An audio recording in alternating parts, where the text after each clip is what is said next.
ปีตั้งไหนกวางร้านนะปีตั้งตั้งไหนฮะตั้งไหนฮะตั้งไหนมันก็ไรกวางเลยนะอยู่ใกล้กันนายใช่ไหมก็ใครมาถามตั้งอ่ะเพราะว่ากติกาวาดในกลางกวางเราเขาไหนตั้งไหนเนี่ยตั้งกว่าวาดฮะตั้งก็มันก็ไรกว่าวาดมันก็อยู่ใกล้กันนายเนาะใช่เขาว่าคติกาวาดเนี่ยแล้วก็คติให้เขามาตั้งในคืนกวางถึงกันแล้วในนี่น้องใครก็วาดก็น้องก็กว่าแต่ว่าตั้งในมันเลยกว่ามันก็มีแค่กันนายมันเลยกว่าแล้วนะปีก็กว่าวาดมากนะแต่ว่าตั้งได้มีแค่กันนายนี่ปีเข้าใจฮะเขาว่าใครว่าจะตั้งในกว่าวาดในจุดกับของทีทีแล้วในกาปีนั่นเราปีข้าวสายเจ้ากะว่าน้องนั่นเราข้าวสายก็ปีว่าตั้งในมันก็อยู่แค่กันนายมันก็เลยกว่าวาดนะ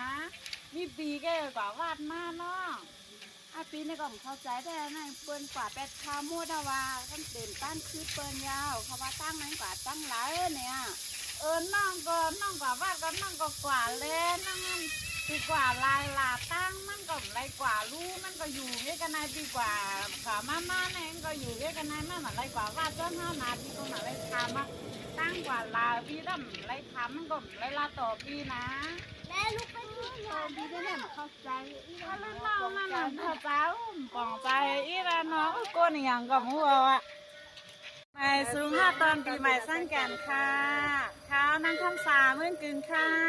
ข้าวนั่งแข็งขึ้นคุณลูกเต็มเมื่อกึ่งค่ะค่ะอันนั้นค่ะพี่น้องเฮ็ดคลิปเมื่อกี้ก็เตเป็นรองหุ้นโคในค่ะเนาะอันนั้นก็เตเป็นวาดมึงวาดอย่างคะเนาะวาดตันป่งค่ะวาดวันโป่งหางเลื่องในค่ะเนาะราคาย่นเสื้อพี่น้องค่ะอยู่ดีกินวันค่ะปีใหม่สร้างแก่นในยันซื้อปันพี่น้องเขาให้อยู่ลีกินวันก็ยังแคมสารถเพลอดล้านในคณะก็ตั้งหลายไปตั้งหลายในก็ให้หมอกุมทิ้งลองสติวิริยะของเฮาในคณะอำว่าเฮาดีกว่าเลดีไรกว่าเศร้าดีไรกว่าเล่นน้ำเล่นในดีไรในก็ให้เฮารถเพลอดล้านอยู่ดีกินวันก็ยังแคมสากันกูก็กูก้นใน